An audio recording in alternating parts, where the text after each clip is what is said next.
Okay, thank you, Chris. All right, so let's dive in. Our rationale for why we do a case formulation in high-intensity CBTP is that, remember that we're typically seeing folks whose symptoms are more severe, or for whatever reason the clinical presentation is more complex. There might be trauma. I mean, very commonly the case that we have associated trauma, anxiety, or other kinds of psychiatric or even medical comorbidities. And so it really does pull for something to help understand, how do these things hold together? How do they come together in a way that might be helpful for the client in thinking about where to go with our treatment. And so we can think about our ABC model, our cognitive model, on this meta level. And so CBT underscores the importance of the interpretation we make of our experiences. That's our B, our beliefs. These interpretations are typically based on prior learning as well as biological contributors. That's our A for antecedents. And then we look at unhelpful behaviors that contribute to distress and dysfunction. And those are our emotional and behavioral consequences. So our case conceptualization, of course, is a hypothesis about the mechanisms that are causing and maintaining an individual's source of distress and dysfunction. And mechanisms, you can replace that word with perpetuators of distress, the things that keep the distress and dysfunction going. And so when we talk about those, we're not necessarily talking about the symptoms themselves. We're talking about what kind of behavioral or thinking patterns are contributing to it. The more that we understand the link between antecedent events, schemas, behaviors, and the environment, the better we can describe these links to the client. The more the client understands these links, the more room for acceptance, growth, and change. We know that just sharing these hypotheses with the client is not enough to promote change. That might be something that's done in a more insight-oriented type therapy. But in CBT, that insight or that hypothesis is really, we think, an important precursor to change. So we share it with the client as a way to build motivation for them to make some really challenging changes in the way that they're thinking and behaving. So collaboratively building that model of understanding the 4 Ps, predisposing, precipitating, perpetuating, and protective, tend to be an incredibly helpful exercise, because the client begins to understand that there's a lot of things that have contributed to this issue. And so it stands to reason that there's going to be a lot of different things that will help to bring about relief. And I think that exercise itself can be incredibly helpful for the client, because oftentimes they don't realize just how much was going on that contributed to it. I had a client once where it was like, when we laid out all of those different things on the making sense, and I kind of shared with her how some of these act as risk factors for psychosis, it was almost like this, the conclusion was, therefore, how could you not have developed these experiences or this way of making sense of what happened to you? So some things we want to keep in mind here, that this process should be collaborative. And what that means is that we want to bring the client in to contribute to making sense whenever possible, even if we're not literally using that document, because it might be overwhelming or hard for the client to track. But that we're still collaboratively building this shared understanding. It also means that we want to make sure that at all points the model is clear to the client. And so there we want to be thinking about the client's cognitive capacity. And if it's going to be overwhelming to try to have a comprehensive formulation, what part of the formulation is most important to where you think you want to go next in the treatment? We want our formulation to demystify the problem, right? Things are occurring for understandable reasons. And so it makes sense that you're hearing voices. A lot of people who've experienced the kinds of traumas you have also hear the voices of the people from their past. We want our model to be parsimonious. That's both good science and good practice. So we want to think about the most easily observable and most apparent causes, right? Don't try to stretch for these really kind of like off-the-wall theories. And then empirical. So in empiricism, all ideas are treated as hypotheses rather than facts. The CBT therapist is a scientist at heart, and so we're willing to be wrong and to check whether our ideas are still holding up or whether they need to be revisited. The formulation is a work in progress, so we want to make sure that we are not submitting to confirmation bias, that we're incorporating new, observed, or disclosed information.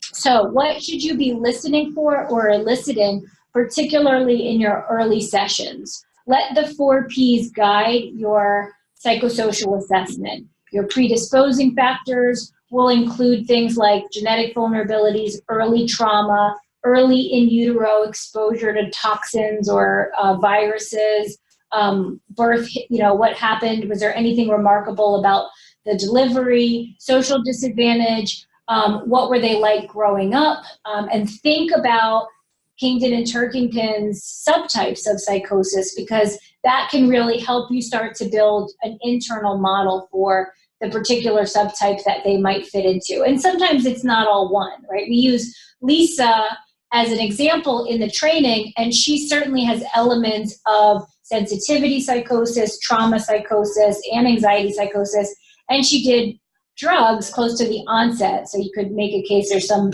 element of that as well.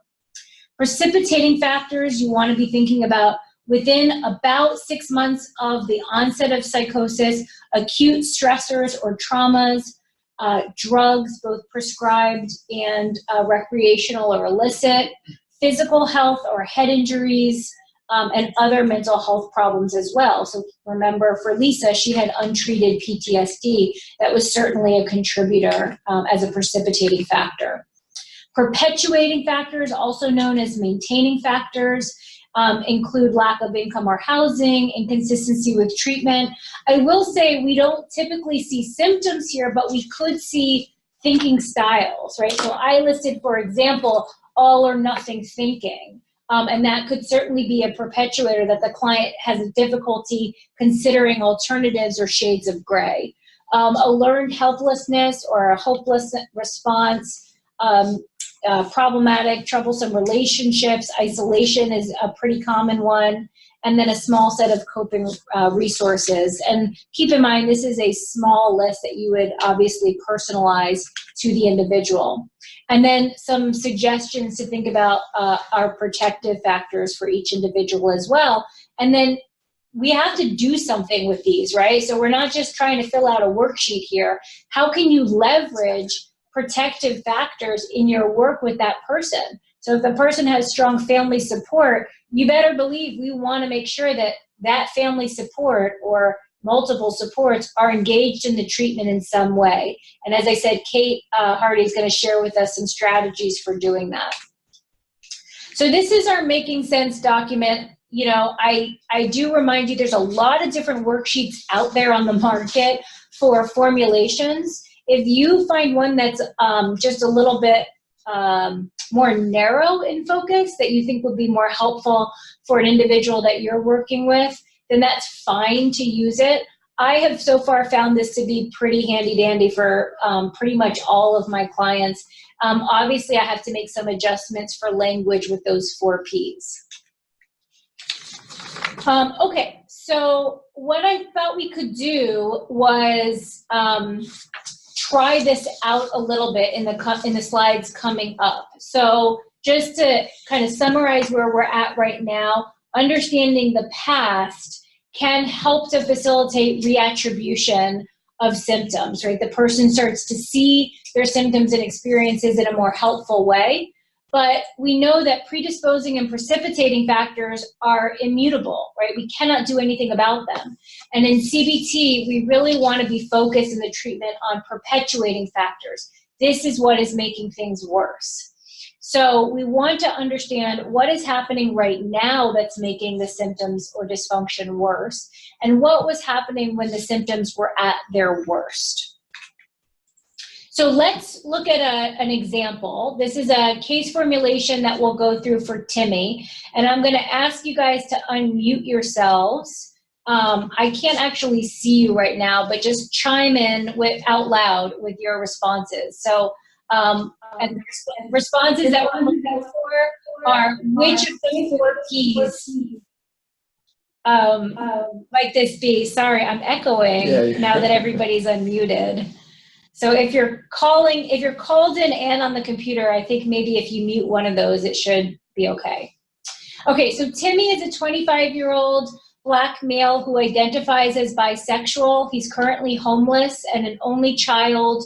Mom died shortly after childbirth in circumstances unknown. He was raised solely by his father and has no siblings. So that's a little background information. And now I'm going to read each bullet point, and I'm going to pause to let you guys call out which of the 4 Ps this might be. In childhood and adolescence, Timmy was brutally teased and humiliated by his father. Which 4 P is this? Predisposing. Great.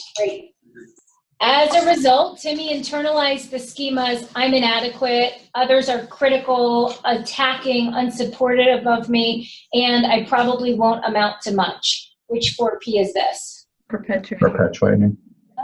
I think it's predisposing. Because here we have sort of the origin of core beliefs, but certainly, these are continuously held. And so this could definitely still be a factor, in which case it would also be perpetuating. These schemas were reactivated by a rejection when Timmy was 23 from the military. Which 4 P do we think this is? Perpetuating. Precipitating. So I have this as precipitating because I mean, he's 23, he's just come to services and he's 25, so it probably was about the time that he started to experience some psychotic symptoms, so that was a hard one to know. Around this time, Timmy began hearing male voices saying things like, even they don't want you, and you can't do anything right, and experienced shame, depression, and anxiety. So here we have, this is the problem, right? These are some of the symptoms that he's experiencing. And so that might be something, you might put the thoughts in response to those voices in the thoughts box of making sense, but it probably wouldn't go in one of the 4 P boxes. As a result of the voices and consequent feelings, Timmy decided to move back in with his dad and withdrew from friends, family, and outside activities. Which 4 P is this? Perpetuating. Yeah, perpetuating. Good. The voices became stronger and more menacing. This was a problem. And Timmy's dad verbally abused him for being lazy, good for nothing. Which 4 P is this? It could be precipitating. So I have this one as Perpetuating. yeah, that's what I had this one as perpetuating because we've already started to establish the psychotic symptoms. Timmy's depression and low self-worth worsened, and Timmy began worrying that people could hear his thoughts and were trying to, quote, wipe me off the face of the earth. Out of money, Timmy began engaging in sex work, which led to automatic negative thoughts, louder and more critical voices, shame, guilt, and additional isolation from family and friends. Which of the 4 Ps is this? Perpetuating. Perpetuating, exactly. Okay. Timmy began coping with his problems by using street drugs. Perpetuating, which contributed to increased symptoms and a highly lethal suicide attempt for which he was hospitalized at age 25. He is now without stable housing. Perpetuating, and reports he uses both substances occasionally. Perpetuating. Absolutely. Timmy is motivated to obtain housing. He's affable. He takes Clozaril as prescribed and has established a good working alliance with the treatment team. Protective. Got it. Okay. All right. So we want to talk a little bit about sharing the conceptualization. Writing or diagram the case formulation is a learning aid. If we just share it verbally, there's a high likelihood that the client is either going to have a hard time tracking, will forget it, or both. So that's why we want to have some kind of learning aid there. The making sense is really a shorthand of the things that will really provide some direction to the therapist client team in using CBT to start to tackle symptoms. So this sets you up really nicely for your problem and goal list. I've talked about a lot of this, so I don't want to go into detail too much.